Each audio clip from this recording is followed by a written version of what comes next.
How's it going? For anyone that doesn't know me, I'm Mike.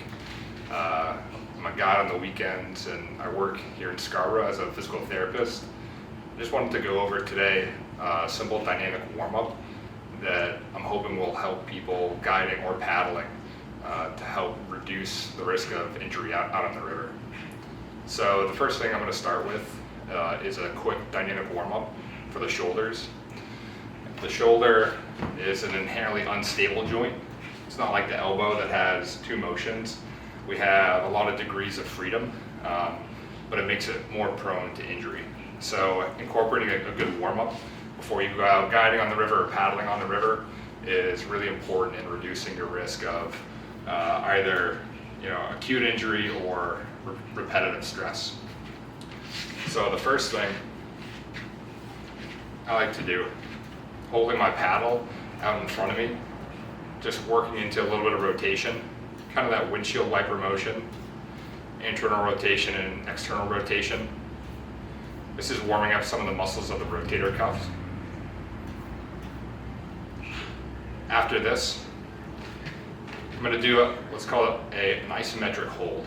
So we're just working on activating some of the muscles of the rotator cuff to kind of wake them up. We all have early mornings before we get out on the river.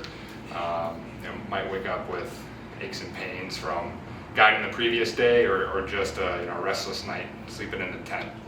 Okay, so this next one it's not going to look like much because I'm not going to be actually moving. Okay, what I'm going to do is with my left hand I'm going to apply force in this direction and then I'm just going to resist with this hand. Okay, and it's just a hold. And I'm going to hold here for 5 seconds and then relax. 5 seconds and then relax. And then you can go the other way. That's working out one of the muscles of the rotator cuff. Another muscle that we'd like to activate, the external rotators, I'm going to pull out now with my right hand and I'm going to resist with my left hand. Hold for 5 seconds, and then relax. Hold for 5 seconds, and then relax. And the key to this one is to keep your elbows at a 90-degree angle. You want to keep your shoulder blades retracted. Holding for 5 seconds, and relax. You can do that 4 to 5 times, and you'll start to feel, your muscles start to engage and your shoulders start to warm up. Another one to work on the range of your shoulders before paddling is gripping your paddle about 2 times shoulder width. Okay. I'm going to bring it all the way up overhead and all the way behind. Okay. So I'm coming into max shoulder flexion all the way overhead and all the way behind. You'll probably feel a good little stretch throughout the front of your shoulders, throughout the anterior deltoid and the long head of the biceps here. And you can do this like 5 to 10 times. Warm up your shoulders overhead. The last one for your shoulders that I like to do is a little around the world motion.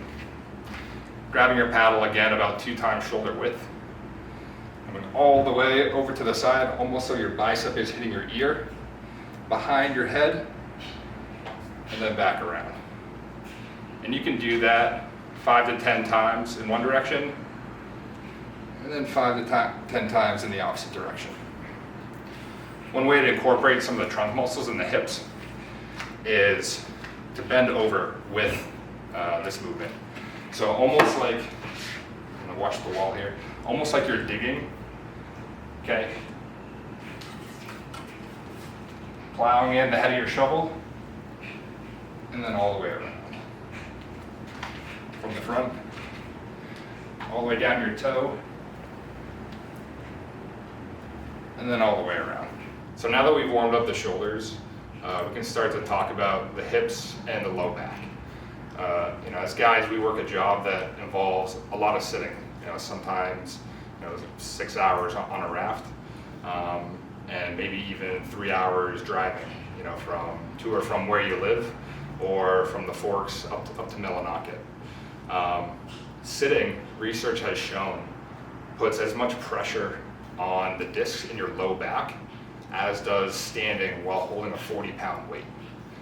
So if you think about how that would feel on your back if you spend an entire 8 to 10 hour workday holding a 40-pound weight, that's the kind of stress that we're putting on our low back in a largely sit-down job. With that, when we're sitting, our hips and our knees are at about a 90-degree angle.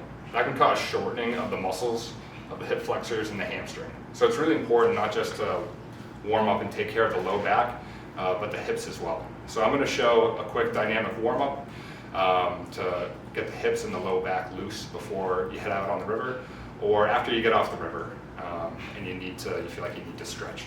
Okay. So the first one, we're going to be in a deep lunge. Okay. I suggest having something under your knee or having a soft surface, doing this on grass. Okay. So you can see I'm a little bit lean forward.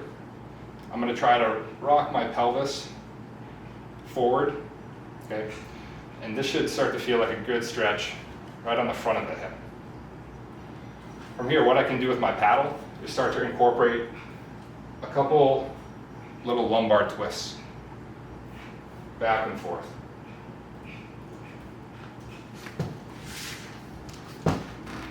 The next thing I can do from here is to take my paddle in that 2-time shoulder width grip, and now in that deep lunge, I'm going to lean all the way over to my up leg side. Again, I should be trying to hit my ear with my bicep here. We're not doing much good if the paddle's in front of you and you're bending at the back. It should really be kind of a pure side bend. Okay.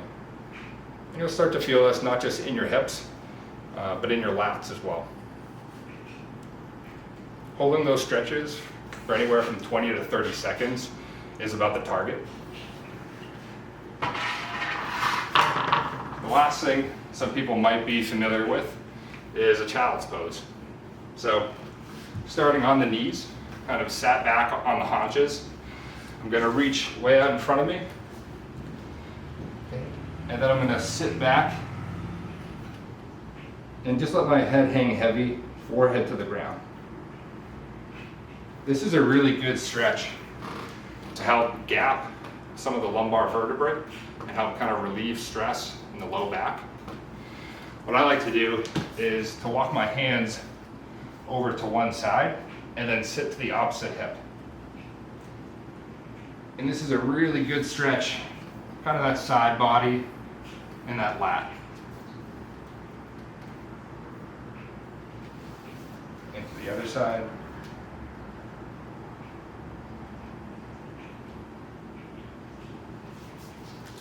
Same thing for that, holding for about 20 to 30 seconds is going to be your target.